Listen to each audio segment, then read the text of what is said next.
Zato otiđite, recite to deci da su izmanipulisana. To bi ja rekao. I to mislim da su ta deca cvet srpski. Nažalost, kad mi svi ćutimo i kad imamo političare ovakve kakve imamo, sa kojima srljamo sve dublju propast, ja se toj deci divim i duboko se klanjam. Bio sam sinoć, ići ću opet odavde. To je moj odgovor, gospodine. Sve da bi se oni održali. Zato govore o krvi. Jer neće da siđu sa vlasti, očigledno se braniti do krvi. Mi im poručujemo, ova deca im poručuju da je bolje da što pre odu, da ovom narodu počne da sviće. Biće nam mnogo teško. Nemamo možda momentalno pravih ljudi, naći će se. Sinoć sam rekao, puna je Srbija Karađorđa, Miloša, Aleksandra, Mišića. I verujem da će ovaj narod izaći, isplivati. Nama kad je najteže, nama je onda jedini pravi početak za bolje. To govorim kao Srbin, neka to karakterišu kako god hoće. Neka kažu se bavim politikom. Šta bih htjelo i provetu da me stave? Obrazovana biti čovjek, šta će biti od mene? Voštana figura. I da pustimo ovu decu, a ne da govorimo o njihovom manipulisanju. Ko govori o manipulisanju mladi, pre svega veruje da je moguće mlade manipulisati. A to znači da je gotovo da njima manipuliše. Pre ode bit će bolje ovome narodu. To mu je moja poruka. Kao Srbina, kao čoveka, kao monaha, kao profesora, ako će i kao vladike. Baš me briga šta će oni da kažu. Mešanje u politiku je u ovom slučaju sada borba za egzistencijalno pitanje našeg naroda. Nama je sve gore. Bojim se da sam preterao, da ću doći do povraćanja zelenog jeda. Nisam Karađorđe, ali imam stomak osjetljiv da može mi se desiti da povraćam zeleni jed. Kad su celu našu muku, mi tonemo, gospodo, dublje. Nisam pesimista. U najtežim momentima Kosova govorio sam, neka nas je 5, neka nas je 7, opstaće ovaj narod. Ali je trezveno da pogledamo u oči. Kakav vam je narod neobavešten, kakav vam je narod, pranje mozga se stalno vrši. Pitajte decu zašto traže oslobođenje, ako traži Drašković i ne znam koji drugi, Mićunović, zašto deca traže oslobođenje medija? Jer smo mi toliko plitkoumi da ne vidimo. Daj Bože, neka budem ja lažov, to bi bilo najmanje zlo od svega. I molim vas da vreme se bliži, da ja ne gubim, da ne idem na nerve ovim ljudima. Meni je stvarno muka, ali ne zato što sam dekuražen, što sam defetista, što sam naprotiv. Ovaj čovjek je to osjetio. Ja imam nadu upravo zato što nemamo kud dalje. Što veća propast, to veća nada spasenja, rekao je momčurna sa silom. Nemojte mnogo da verujete izjavama, ni sinoda. Srpska crkva nije u izjavama, u stavovima. Koji je zvanični stav sinoda? Narod je umeo iz odluke Vaseljenskih sabora da obori, jer nisu izražavale narod. Pravoslavlje je nešto drugo nego zvanične izjave Vatikana, Ujedinjenih nacija, vlade, sinoda. Ja vam to govorim kao pravoslavni teolog pre svega. Znam šta govorim mi kao vladika.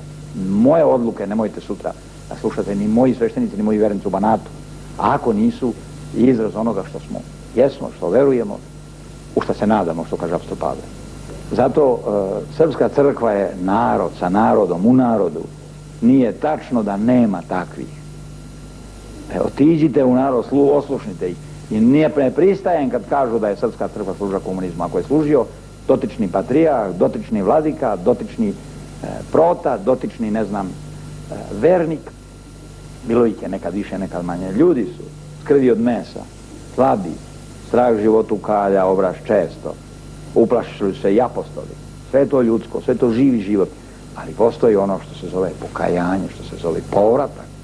Vi nama već 3,5-4 godine govorite, sve je jasno, konzistentni stavovi, sve je logično, imate sva rešenja, a mi s vama sve dublje i dublje tonemo. Ponavljam, dokaz od prošlog marta do danas, mi smo 3 koplja dublje sa njegovom politikom. Ja bih više voleo da vi niste tako jasan, konzistentan, logičan, sve je, mislim, sva rešenja on ima. Nama politički govor država 45 minuta, u Patrijaršiji, pred Saborom. Posle je spustio to. Ne zato zbog mene, nego jednostavno, hvala Bogu da se promanaš, prišao jedan normalnost. On inako ne govori ljudski normalno. Mislim, ne mislim da je nenormalan, nego odgovori, on nam pompezno, on nam, jednoga večeras imitira jedan student sjajno. Ako ste vidjeli, sjajno ga imitira. Hvala Bogu da imam takvu decu. I mene da imitiraju. Ima jedan moj Romana koji me imitira i neće predati. I kaže mu, ja bih vas više voleo da se kolebate, da se mučite, da se porađate. Ko Karađorđe povraćate od jeda i da razmišljate ozbiljno o svojoj ostavci. To je onda političar u kojem mogli imati poverenja. Ovakvih nam je dosta. Sva rešenja ste imali i samo ste pokrenuli đurak naopako i sad nam pričate drugu priču, a mi sa vama tonemo. Da je iole čovek od srpskog karaktera treba da podnese ostavku. Da ne gleda šta će biti, samo jednostavno da ukloni se i da pusti ovaj narod njegovoj sudbini. Neće nastati haos. Ko što oni misle, ko što prete, posle nas haos, zna se ko je to govorio, posle mene potom. To samo pretenciozni ljudi mogu tako da kažu. Ovaj narod nije, ako nam dođe do stani pane, umećemo se snaći. Ali neka se oni samo ostave od svoje torture, od svoga totalitarizma, od svoje blokade koju hoće nas da blokiraju. Neće uspeti, neće uspeti. Verujem da Bog nije odsutan iz ovoga naroda. I verujem da Bog ima svoje ljude. Ali treba i mi da mrdnemo prstom. Kažu jednu priču, ja bih njome završio, ako vi nemate protiv, ne znam imali neko. Evo još jednog pa ćemo zapričati. Kažu, žena imala miševe u kući. Ajde, oče sveštenika zove, osveti im vodicu da odu miševi.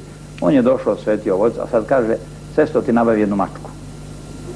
To jest, treba ljudski element, ima divnih istorija, divnih događaja koji govore da i Bog od nas očekuje. A ne samo da sve njemu pripišemo, ali to ne znači ni da smo pasivni, ni da sve od dela ruku naših zavisi. Mnogo je složena ljudska istorija, mnogo je složen ljudski život. Hvala Bogu što u toj istoriji, u tom ljudskom životu postoji živi Bog. Živ je Gospod i živa je duša moja, govorili su proroci u najteža vremena. Ja u to verujem. Hvala vam, živeli i dostigli do onoga što vaše čisto, mladalačko srce želi. Živeli mi.